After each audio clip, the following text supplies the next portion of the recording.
Hello and welcome to our webinar. This is Terry Roberts with Destinations International, and we're so excited to have you here today. We look forward to sharing with you our most recent industry research. And I think, judging by the number of those who registered today, that you're interested and excited as well. So before we get started, I'd like to first just thank and welcome Chris Wessel with eProDirect, our meeting sponsor, our webinar sponsor, and then jump right into the introductions of our panelists. Erin Francis-Cummings, President and CEO of Destination Analysts. Erin, I think your company does such interesting research. I know you've spent the last decade, you're studying travel industry and then translating these really evolving, complex, and quite fascinating behaviors and opinions of travelers into marketing insights for your 140 plus clients. You also oversee, I know, the production of Destination Analysts, the State of the American Traveler, which is a long-running and most relied upon tracking of American leisure travel behaviors, and then also the State of the International Traveler. So your expertise speaks for itself. We're so excited to have you here today. Welcome, Erin. Thank you, Terry. And also, we'd love to welcome Randy Rogers. Randy is an account director with Miles Partnership and brings to the table today over 20 years of sales and marketing experience. And Randy, I know your role at Miles also challenges you with providing strategic solutions to the unique challenges and objectives of your accounts, of which Destinations International is one. So Randy, you've told me that this particular research project is really a passion project of yours, and I know you're really excited to share the findings with our planner audience today. So Randy, welcome. All right, so our webinar roadmap, we're going to ask Erin to share the detail of the planner perspectives that were gained in the survey and in the research, and then what we hope to tie together along with some of the challenges of new meeting realities, trends, success metrics, is really how destinations and planners can solidify perhaps a better working relationship to meet those challenges, to take advantage of some of those opportunities, especially as they relate to what goes into making a successful event in any destination. So look forward to that. So the research we'll jump into, again, conducted by Destination Analysts along with their partners, Destinations International and Miles. So Andy, I guess it propels me to ask you the first question. So give me some insight on why. What was so interesting and compelling about creating this new research from Destinations International and Miles' perspective?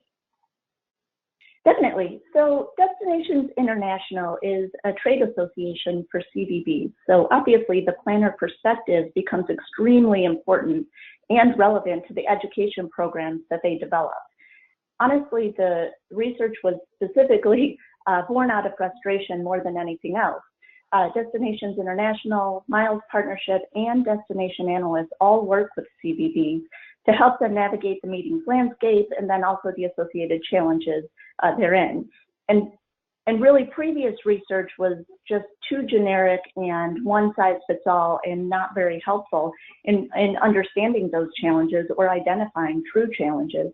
So when we decided to start doing this project, it was really important that we had a good sample size first and foremost, but then also that we had a good variety of meeting types, meeting planners, different size meetings, and then also different budgets represented. And actually, Erin, maybe you can elaborate a little bit on those parameters. Thanks, Randy. Okay, so I'm going to do two things now. I'm going to turn control over to Erin so that she can begin to go through her findings. And then I'm going to invite our audience to be interactive. So please make sure that as you have questions or comments for Erin, for Randy about the research, go ahead and enter that into your question box. So take it away, Erin. Thank you. And thank you again, everyone, for joining us. I'm really excited to be presenting some of the findings from this really exciting research. When we set out to do this, we wanted to hear the voice of the CVB as well as you as the meetings professionals. And so we went into the research design, we included both of those. So what you're going to be seeing today is the survey of meeting planners that was part of this, but we also are surveying CVB meetings professionals, and we're also conducting in-depth interviews with meeting planners as well as CVB professionals to really help us more deeply understand what came out of the insights of the survey. But again, what I'll be presenting today are what came out of this survey of meetings professionals. We collected a total of 569 completed surveys, so a nice, robust sample to work with.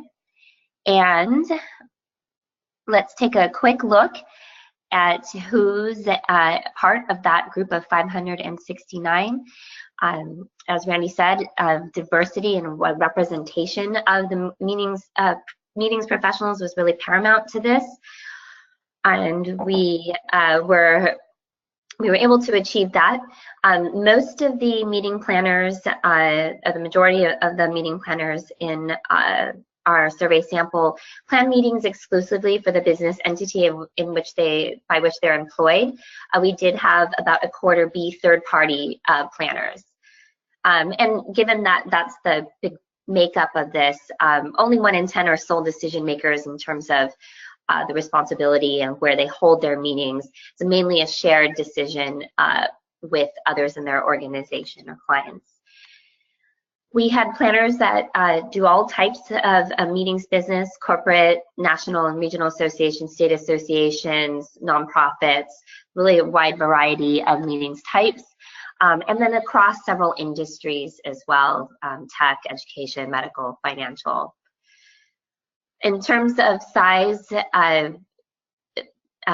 very, what you would expect, a lot of meetings planned in the 100 or under peak room nights range, with less experience with the larger meetings, but we do have some that plan really, really large meetings and events of over 2,000 peak room nights.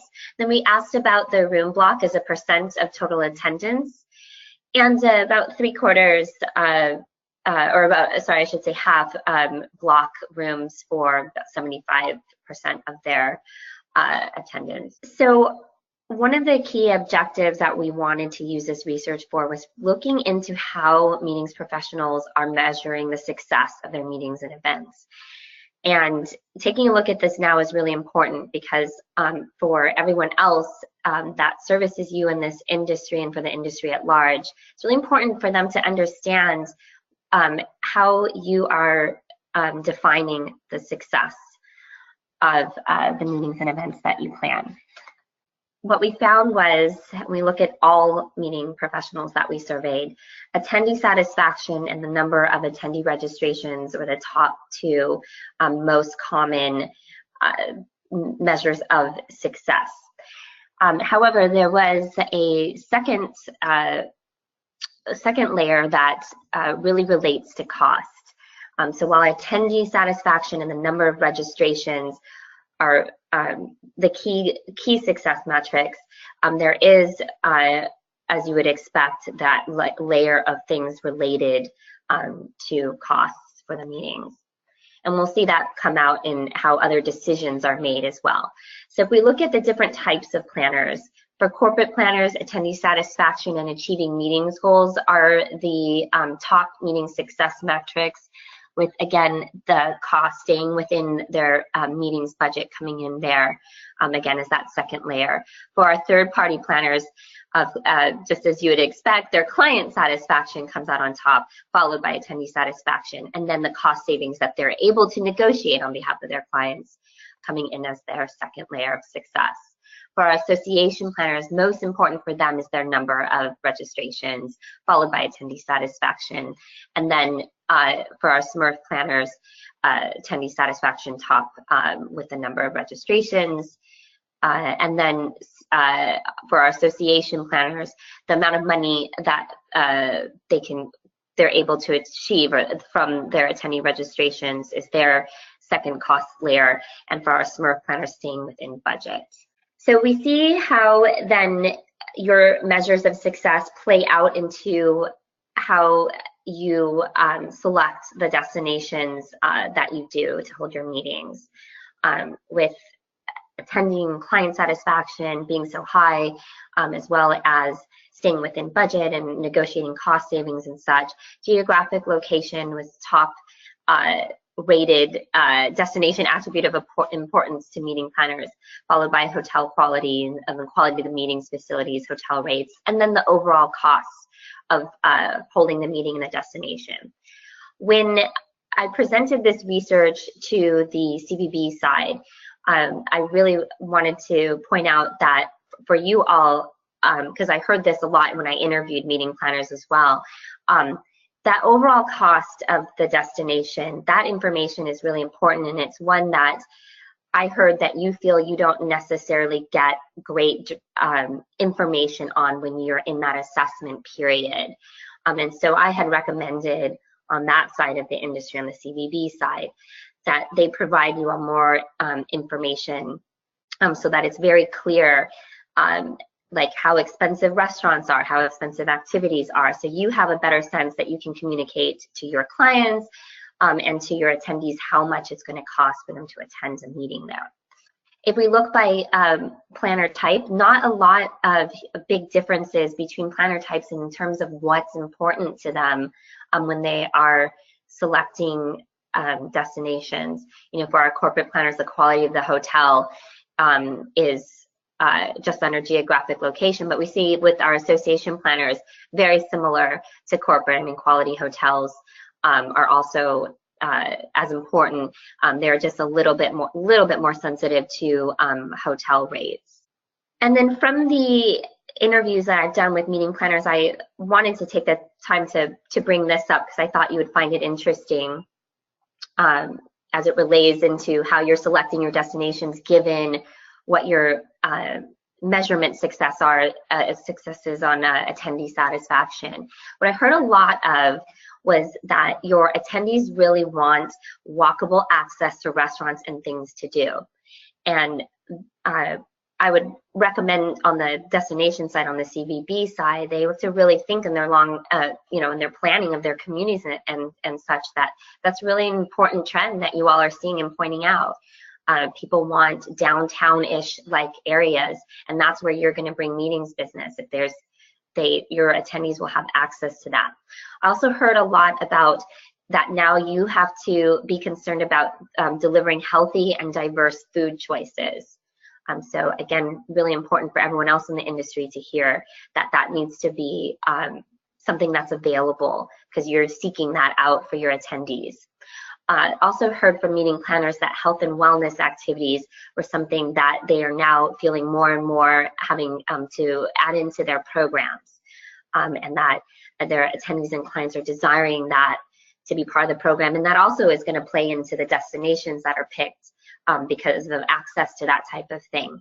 And then, of course, with the rapid developments in technology, more interactive programming and integrating technology was something that I heard meeting planners feel that they have to be more on top of as they plan their programs into the future. So now let's look at the challenges that are being faced in the meetings industry right now from your perspective. We asked the meeting planners to think about the top challenges they most commonly face in planning and executing a successful meeting and to rank their top 5. Staying within budget and negotiating cost savings were far and away the top 2 challenges. Attendee satisfaction did come up, but it did not come close to staying within budget and negotiating cost savings. And we see there's other elements that relate to costs that were also ranked high. But again, budget and negotiating costs are far and away the top challenges that meeting planners are feeling that they're facing. And we see that play out into how they're making their destination selections. So because you're so challenged with costs, we asked about why you passed on a destination that you were strongly considering. The reasons all strongly relate back to cost. The hotel rates were too expensive, or that overall cost of being in that destination. The restaurants, the transportation, how much the airfare is to get there. Those were the why you took your business other places. I'm sorry, I wanted to add just one note to this as well. Was that something that stood out to me when we were going through this research, and specifically on this slide right here, is that expensive hotel rates was by far and away the top of this list. And if you really stop and consider then the typical model of a CVB, and in case you don't know what that means, let me give you a real quick view of that. The CVB is essentially the hub of the industry within a destination. So one of their primary functions at that point is to bring leisure and business travelers to the destination. If expensive hotel rates is the biggest barrier here, then there's no entity better suited to really carry that message forward to all of the hotels within that destination.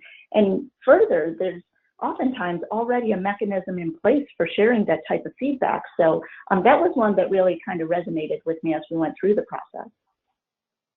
Yeah, Randy, this is Terry. I would agree. I think, Erin, when I look at this list, I just keep thinking about how a destination sales professional is in a good position to really help a planner navigate kind of the demand factors of a destination, like seasonality and arrival and departure patterns and citywide and special events, and really be able to help a planner on the front side identify, number one, which hotels will best fit their budget, but also identifying areas for cost savings, right?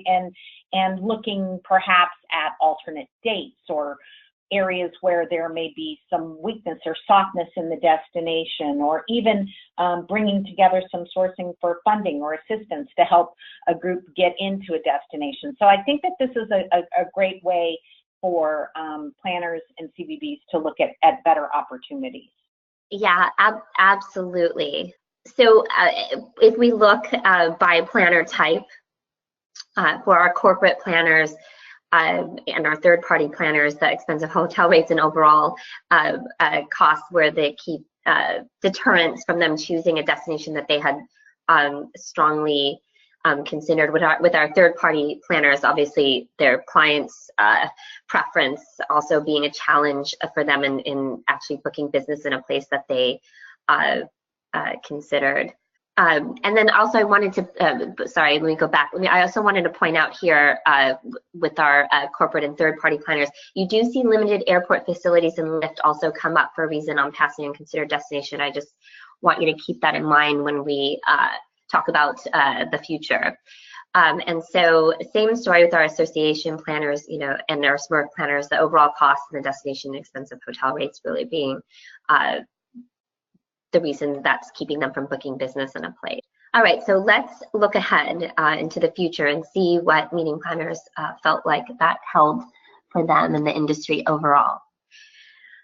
So we asked all the meeting planners that we surveyed to think about the future of the meetings industry in the next 3 years and how they expected certain factors relating to the meetings industry to change, if at all. And so what you're seeing on the left side of the chart are areas in which meeting planners feel are going to improve. And so you see that meeting planners are feeling really positive about the development of convention centers, attendance figures at meetings, and airlift and air service availability of direct flights really improving in the next 3 years. And in the interviews that I did with meeting planners following up on this, I heard this over and over, but everyone is feeling very optimistic about the meetings industry. In fact, I was really delighted to hear meeting planners say how they've actually seen that despite the advances in technology and people being able to meet the way we're doing right now over the internet, that actually created more demand for meetings because so many people are working remotely or only seeing their team through video conference and things, that it made it even more important that they had these in-person events. So something that we don't always think about, that technology actually created more demand for in-person meetings. Over on the right-hand side of the chart, though, are areas in which meeting planners feel it's going to become worse for them in a sense. And that's all related really to budget. So and I heard this again in the interviews, really feeling that meetings budgets are being squeezed and having to produce more for less money. And then the impact of hotel brand consolidation and mergers, and then that, you know, is a sister to your ability to negotiate with hotels. Those are all things right now that meeting planners, many meeting planners feel was going to get worse in the next 3 years. And we asked in an open-ended way, so meeting planners could write in you know, an essay on what they felt, but we asked them how they expected to be impacted by recent and potential future mergers and acquisitions in the hotel space. And largely, they felt that this puts them in a weaker bargaining position, and as we saw, cost being so important as a measurement of success. You know, it's certainly a challenge. So very typical response is that, you know, these mergers and acquisitions is going to give the meeting planner less ability to negotiate and get acceptable concessions. So a key piece of this research, again, was to look at the current state of the meeting planner and the relationship with the CVB, and looking forward into that relationship and improving it. So we asked about their meeting planners' familiarity with CVBs to get a benchmark on this. And as we continue to do this research in later years, we will hopefully see these numbers improve. But right now, 46.7% of meeting planners say they are very familiar with CVBs, with another almost 1/3 saying that they're familiar, with our third-party planners and our association planners being the most familiar with CVBs. There's the greatest opportunity with our corporate planners to get them more familiar with CVBs. You see just over 1/3 of corporate planners feel that they're very familiar with CVBs, so certainly opportunity there. And, you know, Erin, one point that I wanted to make here was that it was interesting, Erin, when we went through this research, was very optimistic about this, and that nearly half of the planners that we had surveyed were very familiar with the CVB, whereas I kind of went in the opposite direction and thought, wow, more than half of the planners that we surveyed were not familiar with the CVB, which seemed really incredible to me, given the different resources that they have. So part of this research, this was really telling, I would say, where we kind of started to realize that the things CVBs are doing and the things that planners need may not always meet each other in the middle or align entirely. So that was a key part of why we wanted to conduct this in the first place. Right, and I think, Randy, to your point, we'll see some of the answers to that and how that can be improved come out in some of the other insights about how meeting planners feel about CVBs. So we asked about the number of CVBs they used or contacted for assistance for planning their meetings and events in the last year. And the average meeting planner had reached out to or used 5.5 CVBs in the last 12 months, with our third-party planners and having the highest average, almost 8 CVBs reached out to, and our association planners coming in at just about 5. And our corporate planners, again, there's the opportunity for the CVB side of the business to communicate their value and teach corporate planners about them. We see right here only just under 3 CVBs reached out to in the last 12 months amongst our corporate planners. You can see where the CVB sits, though, in the meeting planning process when we ask about destination research practices amongst meeting planners.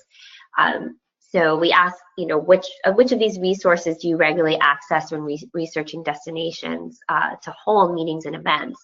And so while your own experience and word of mouth, your network, are the most common resources turned to for researching where you're going to hold your meetings, we do see that the CVB plays an important role in that phase. I mean, contacts at the CVB, a CVB hosted event, the CVB website were the 3rd, 4th, and 5th most commonly selected resource by meeting planners for their destination research. We asked meeting planners to describe the CVB, and here is where the picture of what really came out of this research in improving the knowledge between CVBs and meeting planners.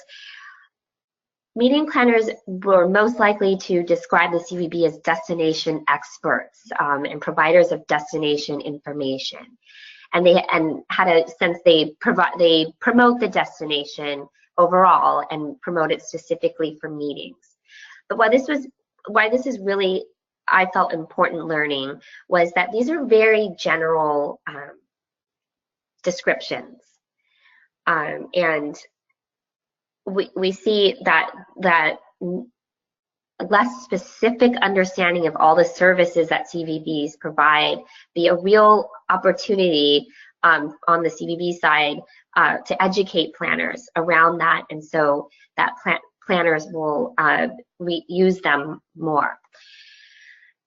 So, again, that's how they describe in an open-ended way that CVBs are these destination experts. And then when we specifically asked about that, their agreement with such a statement, there was very strong agreement amongst the meeting planner community that the CVB is the most expert resource on their destination. So very, again, high perception that the CVB is the expert. When we asked how they describe the CVB's role in the meetings process, again, this expertise and that it's a one-stop shop.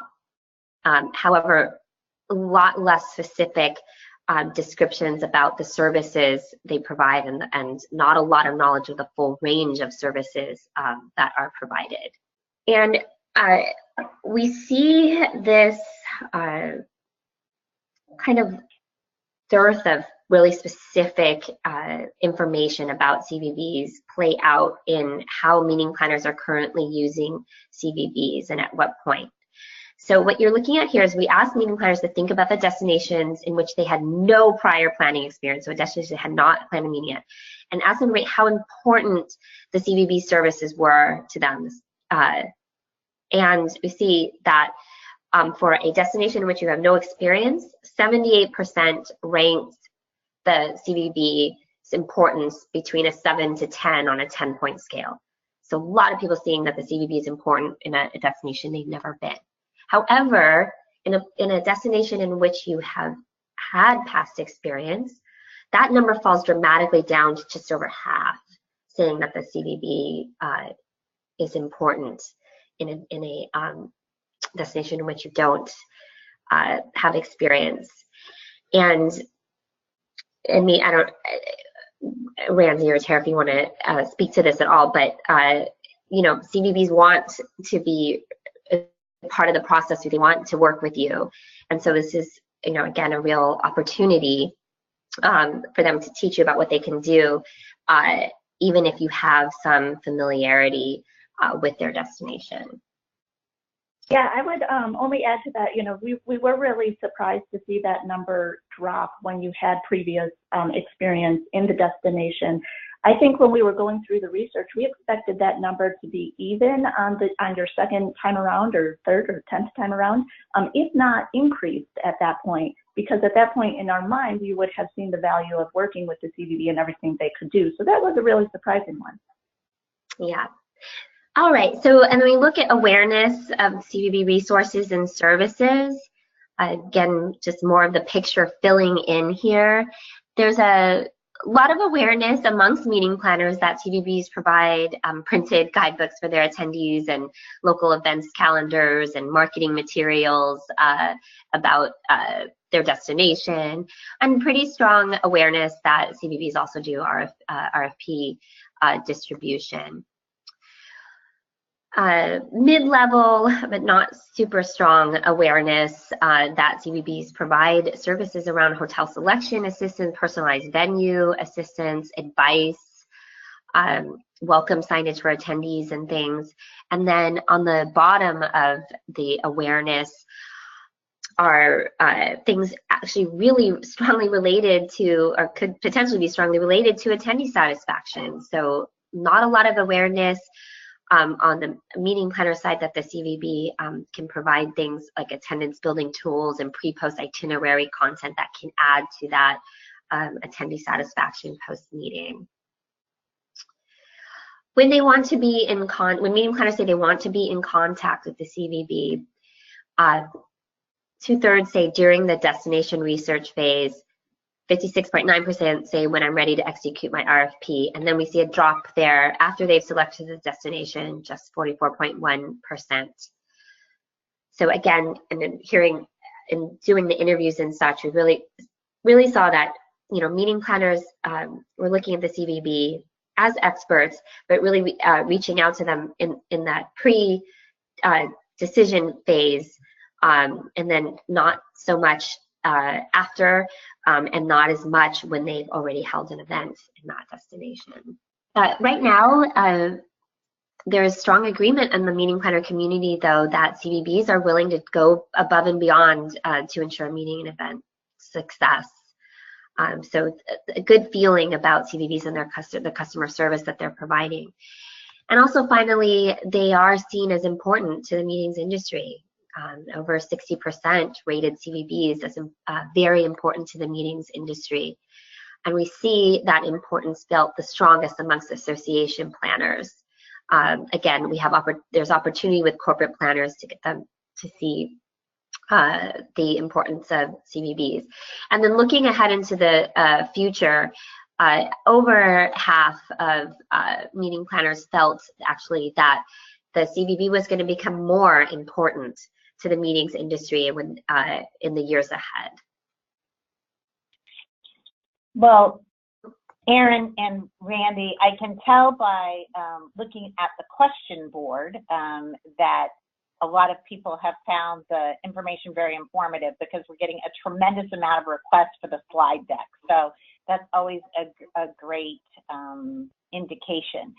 So I'd like to just invite again our audience. We're going to take some Q&A, and we would like to be able to facilitate any questions that you have for our panelists. So please take the opportunity to do that as well. And we hope that if you are looking to establish a CVB connection, you can find them at Destinations International's planner-facing web portal, empowerMINT.com. So you have that opportunity to research multiple destinations. And we know that we will get a lot of questions as well about your CMP credit. So you will earn 0.5 credit hours for CMP domain H, which is under site management.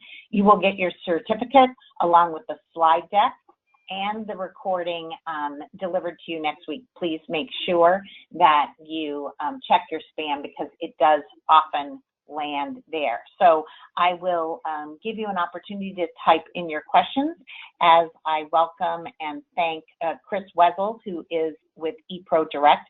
Chris is our webinar sponsor. So Chris, can you take just a minute to tell everyone about ePro as we put together our questions for the panelists? Absolutely. Thank you so much, and great job on this webinar. Very informative. I like the idea that actually individuals had mentioned or talked about, you know, where they felt the CVBs, they weren't aware of services that the CVB provides, because that to me would be a marketing opportunity. So if you're on this call as a destination, you may want to look at doing some marketing that speaks to the other services that a CVB does offer that might catch attention from some of the planners. But anyway, great job on that, and thanks so much for having us as a sponsor. We're always very grateful.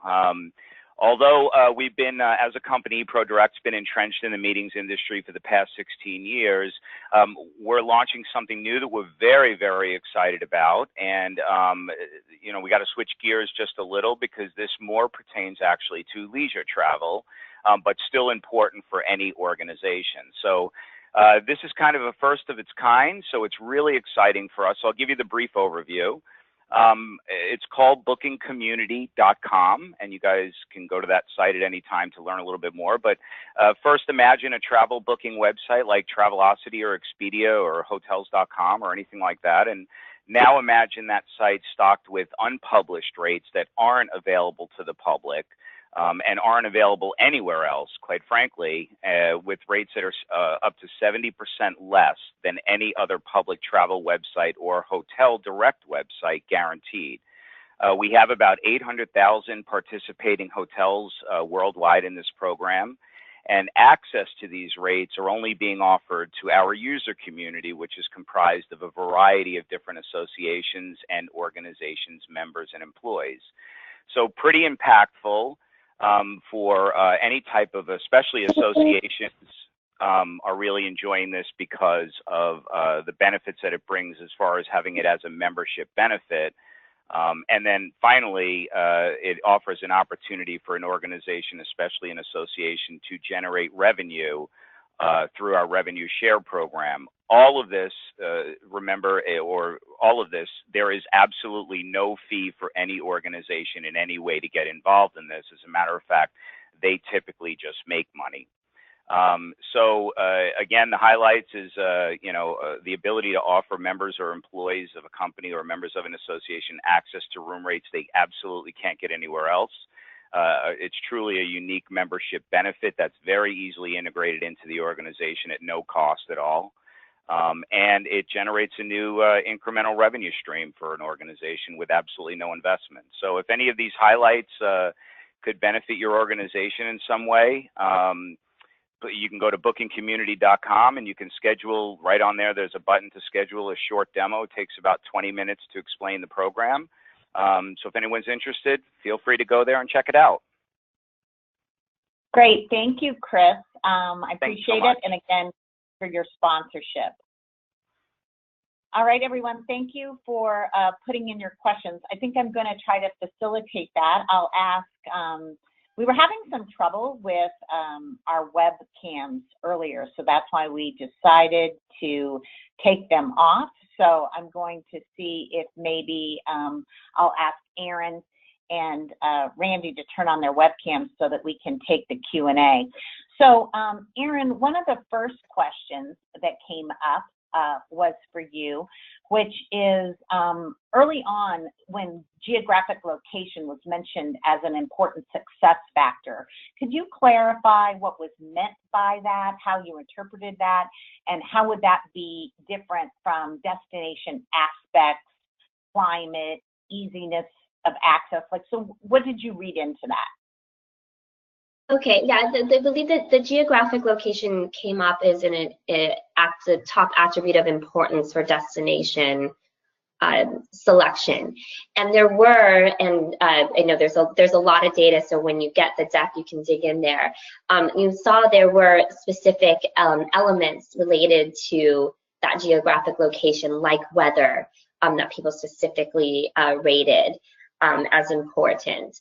But in talking to meeting planners, as you'd expect, I mean, there's just different things that they have to take into account in the geographic location of their meeting, where people are coming from, the majority of people are coming from. There's a lot of questions about how long it takes to get to the hotel from the airport. I talked about that trend of wanting walkable downtowns and easy access to things. I heard a lot of meeting planners say in terms of the geographic location that, and adding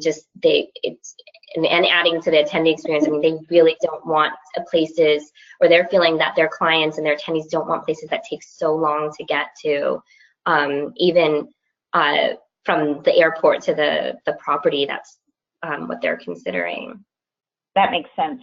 Erin, here's another one that I thought was interesting, and I actually kind of agree with this. So Shirley was saying that she didn't hear any information as it related to security or risk mitigation as it pertains to keeping attendees safe. And Shirley, you're going to want to tune back in, because that is the topic of our October webinar. But do you think that's on planners' radar, Erin? It is. That was one of the attributes that was rated as important. We consistently, on the leisure side too, see safety be important. So if you're thinking about your attendees, they are also thinking about safety. They want a safe destination. They saw that on the meeting planner side as well. We didn't specifically get into a lot of issues related to safety in this research, but I did hear it come up in the interviews, particularly meeting planners that have clients coming in from outside the country, that was a area of concern for them that was brought up. Great. Randy, one for you. So go back to the beginning of the research about success metrics and achieving goals and all of the information about attendee satisfaction and also just really building attendance numbers.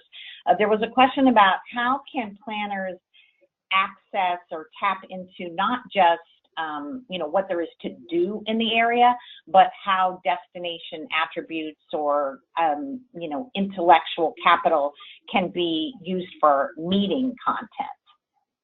Yeah, definitely. That's actually something we see growing more and more, and something that CVBs have really put a lot of emphasis on developing, certainly in recent years. If you stop and think through what you as a planner would have access to versus what someone who represents that destination on a daily basis has access to, it makes a lot of sense that the CVB sales and services staff at that point would be forging relationships with different entities there, certainly different businesses which have access to speakers, would maybe be able to facilitate some sort of on-site, very exclusive opportunity that you wouldn't necessarily have access to without them. It's just, it's common sense that they would want to develop these relationships, and I think that they have put a whole lot of effort into doing just that in recent years.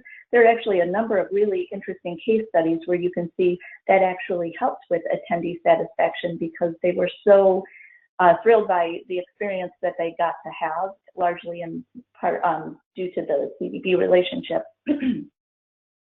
Yeah, and I think that more and more attendees are looking for something that's truly unique or authentic, right? That could only happen, like this could have only happened in a particular city. This isn't generic. So another one for you, Erin.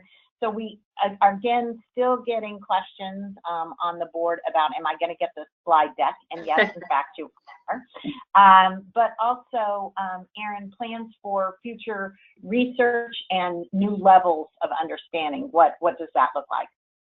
Yeah, so Randy and I, again, as Randy mentioned, this is dear to her heart. It's dear to mine. We wanted to do this research for a long time. We hope to make this an annual study. I wasn't able to present it today because of time, but we created a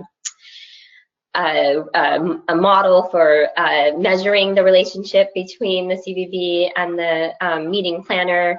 So we would like to make this an annual project, and in the future, we would really like to bring in the hotel voice more. I know that's really important for those of you that are meetings professionals to hear their voice, and also for the CVB as well. So that's our plan for the future. That's great. Well, Randy and Erin, thank you both very much for your time and your expertise today. I think judging from the question board and the number of people that stayed on all the way through Q&A, that they were excited to hear what you had to say. So I want a couple of announcements. We hope that in your follow-up email, you'll get the slide deck, a recording for the webinar, and then an invitation to join us next month for our September webinar, which is on the weaponization of travel. And again, does have some new insights, some new research insights with APCO about what is happening as different destinations are embroiled in controversy and meetings and events get affected. So I think you'll find that really another really interesting webinar. We hope you'll join us. So thank you both, Erin and Randy, and everyone. Have just a really great day.